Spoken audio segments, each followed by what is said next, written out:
محتاج کا جب یہ عالم ہے، مختار کا عالم کیا ہوگا؟ میں عرض کر رہا تھا کہ سیدنا سرکار ہو پاک رضی اللہ تعالیٰ عنہ رب کی بارگاہ میں دعا کرتے ہیں، اللہ اکبر کبیرہ، باب اجابت سے دعا ٹکراتی ہے، فوری طور پہ غیب سے ندا آتی ہے، یہ عبد القادر آپ نے جو ابھی ہماری بارگاہ میں کلمات ادا کیے ہیں، ہم نے آپ کی یہ کلمات قبول فرما لیے ہیں، گھبرانے کی بات نہیں ہے، یہ مسلمانوں میں آپ کا جائزہ لینا چاہتا ہوں۔ آج دعا ہم بھی کرتے ہیں، آپ بھی کرتے ہیں، اندر کمرے میں ماں بہن بیٹھی ہوئی ہیں وہ بھی دعا کرتی ہیں، وہ لوگ کرتے ہیں یا نہیں کرتے ہیں؟ ارے میں چائے پینے کو منع نہیں کر رہا ہوں، آپ چائے بھی پیجئے گا، میری گفتگو بھی سنیے گا، ذرا تیزی سے بولیے گا جی لگا کے سبحان اللہ، اور بہت کے بولیے گا یا رسول اللہ، اور مچل کے بولیے گا سبحان اللہ۔ آج میں بھی دعا کرتا ہوں، آپ بھی دعا کرتے ہیں، یہ حضرات بھی دعا کرتے ہیں، لیکن ہماری اور آپ کی دعا قبول نہیں ہوتی ہے۔ جانتے ہیں اس کی وجہ کیا ہوتی ہے؟ جانتے ہیں اس کا سبب کیا ہوتا ہے؟ مصطفیٰ کریم صلی اللہ تعالیٰ علیہ وسلم ارشاد فرماتے ہیں، جو بندے مومن اگر ایک لقمہ حرام کا کھاتا ہے 40 دن تک اس کی کوئی دعا قبول نہیں ہوتی۔ اللہ اکبر کبیرہ۔ سیدھے ہاتھ سے پی لو چائے، سیدھے ہاتھ سے۔ کیا؟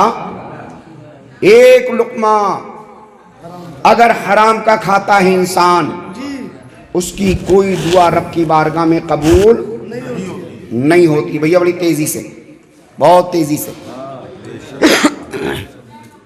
کہیں ایسا تو نہیں سگنل ہو مولانا ہٹیں، ہاں جگانے کے لیے جی، اچھا جی لگا کے بولیے گا سبحان اللہ۔ اگر ہٹنے کا اشارہ ہو تو میں عادی ہوں یہ شعر پڑھنے کا، بلکہ آیا ہوں مہمان نہیں جاؤں گا۔ اہل اسٹیج دعا فرماؤ فقیر کے لیے، بلکہ آیا ہوں مہمان نہیں جاؤں گا۔ دھورا والو فی الوقت آپ کا کھا کے 2 پیسے کا پان نہیں جاؤں گا۔ چائے پی کر آپس میں گفت و شنید کر کے غلام غوث سمدانی کو مائک سے ہٹنے کے اشارے نہ کرنا، آج تم سب کو کر دوں گا پریشان نہیں جاؤں گا۔ لیکن پریشان ہونے کی بات نہیں ہے، گھبرانے کی بات نہیں ہے، ٹینشن لینے کی بات نہیں ہے، بلکہ ٹینشن فری ہو کر بیٹھنے کی بات ہے۔ آپ کہو گے مولانا وہ کیوں؟ تو سنیے وہ یوں کہ جو ایسی محفلوں میں آ کر کے پھنس جاتا ہے وہی جہنم کے عذاب سے بچ جاتا ہے۔ اب میں نے آپ کو جگا دیا ہے، اب ذرا زندہ دلی کے ساتھ ہاتھ فضا میں لہرائیے اور جی لگا کے بولیے گا یا غوث المدد۔ اب تو ہو گئے ہوشیار، رہ گئے کیا؟ بڑی تیزی سے کر دیجیے، سمجھے؟ ہاں میں عرض کر رہا تھا کہ دعا ہم بھی کرتے ہیں، دعا ماں بہن بھی کرتی ہے، وہ لوگ کرتے ہیں یا نہیں کرتے، لیکن ہماری آپ کی دعا قبول نہیں ہوتی ہے۔ کیوں؟ مصطفیٰ کریم صلی اللہ علیہ وسلم ارشاد فرماتے ہیں اگر ایک لقمہ کوئی حرام کا کھاتا ہے 40 دن تک اس کی کوئی دعا قبول نہیں ہوتی ہے۔ آج مسلمان کہتا ہے اگر جھوٹ نہ بولو تو کچھ حاصل ہی نہیں ہوتا۔ اللہ اکبر، نیت ہی یہی بنا لی ہے ہم نے۔ پہلے بھی تو مسلمان تھے، اللہ کی ذات پہ بھروسہ ہم کو کامل نہیں ہے، سمجھے؟ ایک پرندہ ہے نا، پرندہ، وہ بھی اللہ کی ذات پہ کامل بھروسہ رکھتا ہے۔ رات کو پیٹ بھر کے آتا ہے لیکن ساتھ جمع کر کے نہیں لاتا ہے، ذات خدا پہ بھروسہ کرتا ہے صبح کے لیے۔ لیکن آج ہمارا اور آپ کا کامل بھروسہ اللہ ماشاءاللہ نہیں ہے۔ اللہ اکبر کبیرہ۔ یہی بغداد کی سرزمین ہے، ایک موقع ایسا آیا کہ اس میں قحط سالی پڑ گئی۔ کیا قحط سالی تو جانتے ہو نا، سوکھا پڑ گیا، جانور پیاسے، چرند پرند درند پیاسے، انسان پیاسے بھوکے اللہ اکبر کبیرہ چند پریشان حال اہل بغداد میں سے سیدنا سرکار حضرت معروف کرخی رحمت اللہ تعالی علیہ کی بارگاہ میں جاتے ہیں. بولو آج ہم میں بھی کچھ لوگ ہوں گے جو تول کرنے کا کام کرتے ہوں گے. بولو وزن کا بنجارے ہو کیا؟ نہیں ہو؟ میں بنجارا ہوں. میں بنجارا ہوں. خاص کر یہ عیب بنجاروں میں پایا جاتا ہے کیا؟ ڈنڈی مارنا. میں تو وہاں پہ بھی کہہ دیتا ہوں, ڈرتا نہیں ہوں, ہاں صاف کہتا ہوں. ڈنڈی مارنا یہ زیادہ تر بنجاروں میں پایا جاتا ہے. میرے پیارے ڈنڈی مارنے کا کام کبھی نہ کرنا. ایک پیسہ حرام کا کماؤ گے آپ کی اولاد کھائے گی, ماں باپ کھائیں گے, اعزا اقربا کھائیں گے, خاندان والے کھائیں گے, کنبے والے کھائیں گے. حد تو یہ ہے اگر امام کی دعوت ہے تو وہ بھی کھائیں گے, لیکن سزاوار آپ بنیں گے, قصوروار آپ بنیں گے. حضرت معروف کرخی رحمت اللہ تعالی علیہ کی بارگاہ میں چند لوگ آتے ہیں پریشان حال, قحط سالی کا معاملہ ہے. آنے کے بعد عرض کرتے ہیں آپ اللہ کے محبوب بندے ہیں, ہمارے حق میں دعا کیجئے گا. جانور پیاس سے مر رہے ہیں, ہم لوگوں کو پانی استعمال کرنے کے لیے نہیں مل پا رہا ہے, نہ ہی تو پینے کے لیے مل رہا ہے, نہ ہی تو دیگر پانی کی جو ضروریات پانی سے پوری ہوتی ہیں وہ پوری کرنے کے لیے پانی دستیاب ہے. آپ دعا کیجئے رب کی بارگاہ میں ہماری یہ پریشانی دور ہو جائے. اب ذرا سنیے گا, غور سے سنیے گا. جب اتنا ان غریب لوگوں نے حضرت معروف کرخی کی بارگاہ میں عریضہ پیش کیا تھا تو حضرت معروف کرخی رحمت اللہ تعالی علیہ نے ان کے تعلق سے ہاتھوں کو نہیں اٹھایا تھا, بلکہ آپ نے کہا کہ یہ میرے سامنے ایک کرانہ کی دکان ہے جس کو ہم پرچون کی اپنی زبان میں پرچون کی دکان کہتے ہیں. کہا کرانے والے کی دکان ہے, وہاں چلے جائیے اور وہاں پہنچنے کے بعد اپنے حق میں ان سے دعا کرا لیجئے گا. وہ بیچارے مرتے کیا نہیں کرتے, کرانے کی دکان والے کے پاس جاتے ہیں اور جانے کے بعد کہتے ہیں آپ ہمارے حق میں دعا کیجئے گا. وہ غریب انسان کہتا ہے میں اس لائق نہیں ہوں کہ آپ کے حق میں اللہ کی بارگاہ میں اپنے ہاتھوں کو بلند کروں, لیکن اگر حضرت معروف کرخی نے بھیجا ہے تو میں حضرت کے حکم کو ٹال نہیں سکتا. لہذا بندہ خدا نے رب تبارک و تعالی کی بارگاہ میں اپنے ہاتھوں کو بلند کیا اور بلند کرنے کے بعد ان کے تعلق سے دعا کی. تاریخ میں آیا ہے بندہ خدا کا دعا کرنا تھا, ابھی چہرے پہ ہاتھ پھیرے نہیں تھے کہ چھما موسلادھار بارش ہونے لگی. سبحان اللہ سبحان اللہ. ادھر موسلادھار بارش ہوئی, بارش کا ہونا تھا. کچھ لوگ وہاں سے اپنے اپنے گھر چلے گئے اور وہاں سے کچھ لوگ واپس آ کر حضرت معروف کرخی رحمت اللہ تعالی علیہ کی بارگاہ میں پہنچ جاتے ہیں اور پہنچنے کے بعد کہتے ہیں اے اللہ کے نیک بندے معاملہ سمجھ میں نہیں آتا ہے جس سے آپ نے ہمارے حق میں دعا کرائی ہے اور راتوں دن کا ہمارا ساتھی ہے, رات دن ہمارے ساتھ اٹھنے بیٹھنے والا ہے. آخر کار اس کے اندر کون سی ایسی خاصیت ہے جس خاصیت کی بنا پہ اللہ تبارک و تعالیٰ نے اس کی دعا کو شرط قبولیت عطا فرمایا ہے, اس کی دعا بعد اجابت سے ٹکرائی ہے. تب سنو جشن غوث منانے والوں سے کتنا سرکار غوث پاک کے لنگر میں اور ان کے ذکر میں بیٹھنے والوں اللہ والوں کا مقام دیکھیے گا. آج ہم دعا مانگتے مانگتے چھوٹ جاتے ہیں, تھک جاتے ہیں, لیکن ہماری دعا باب اجابت سے نہیں ٹکراتی ہے. یہ اللہ والوں کی جماعت ہے جو یہ اپنی زبان سے رب کی بارگاہ میں کہہ دیتے ہیں, باب اجابت سے ان کے جملے ٹکراتے ہیں.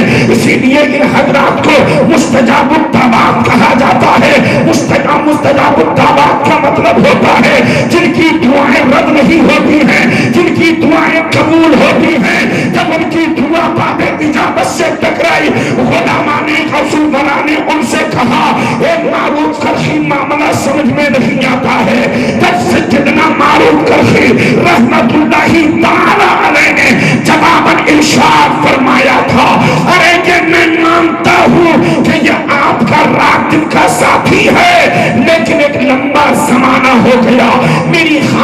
کے سامنے اس کی پرچون کی دکان ہے، اب سے جب سے اب تک کا ریکارڈ ہے، میری نگاہ نے کبھی بھی اسے کم توڑتے ہوئے نہیں دیکھا ہے،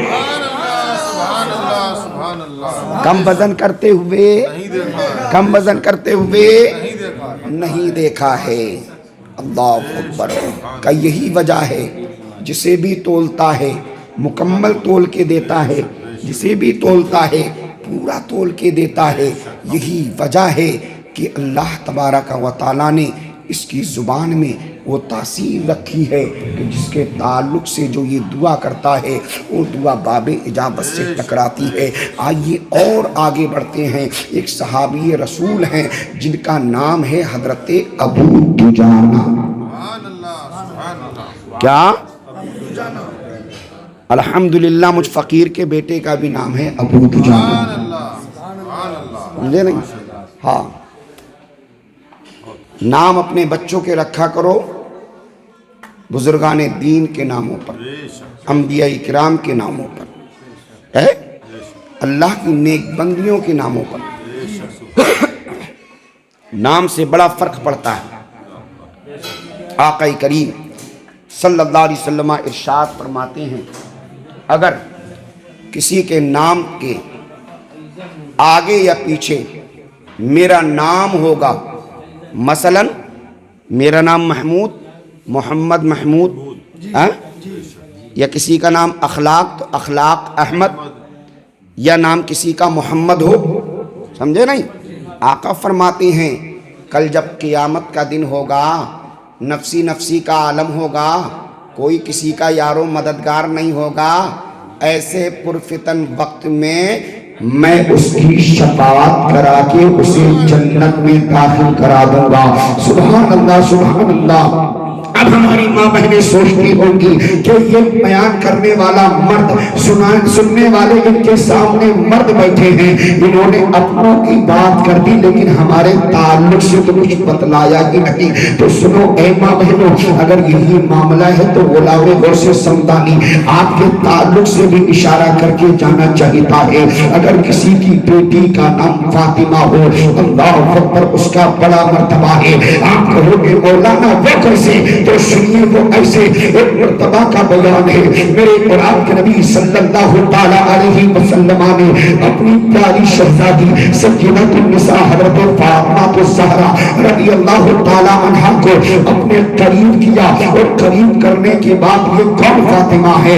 یہ وہ فاطمہ ہے آقا کریم صلی اللہ علیہ وسلم اگر کہیں باہر دینی کام کے لیے مثلا جہاد وغیرہ کے لیے جاتے تھے تو روایت میں ہے سب سے آخر میں سیدۃ النساء حضرت فاطمہ الزہرا رضی اللہ تعالی عنہا سے ملاقات کیا کرتے تھے، اور جب باہر سے آیا کرتے تھے تو سب سے فرسٹ ٹائم پہ اول وقت میں سیدۃ النساء حضرت فاطمہ الزہرا رضی اللہ تعالی عنہا سے ملاقات کیا کرتے تھے۔ ایک موقع ایسا آیا، میرے آپ نبی صلی اللہ تعالی علیہ وسلم نے سیدۃ النساء حضرت فاطمہ الزہرا رضی اللہ تعالی عنہا کو اپنے قریب کیا، اور قریب کرنے کے بعد آپ نے اپنے شان مبارکہ سے جسم اطہر سے ایک چادر کو اتارا، چادر کو، اور چادر اتارنے کے بعد سیدۃ النساء حضرت فاطمہ الزہرا کے حوالے کر دیا، اور حوالے کرنے کے بعد کہا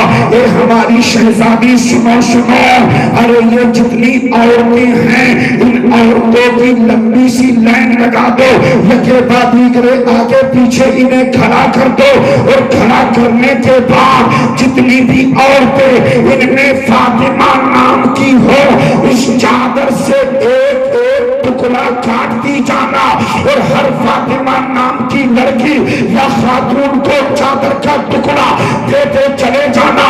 اب میں کہتا ہوں نادان کھان کھول کے سن لے، جو یہ کہتے ہیں محمد یا علی جن کا نام ہے وہ مادمنا نہ دنیا میں کام آئیں گے نہ آخرت میں کام آئیں گے، وہ بات دبان کے بہت جملہ سن لے کہ جب مصطفیٰ پیارے صلی اللہ علیہ وسلم کی ایک چادر بے شمار فاطمہ نام کی خاتون کو ہو سکتی ہے تو وہ اس بات پہ بھی قادر ہے کہ جب میدان حشر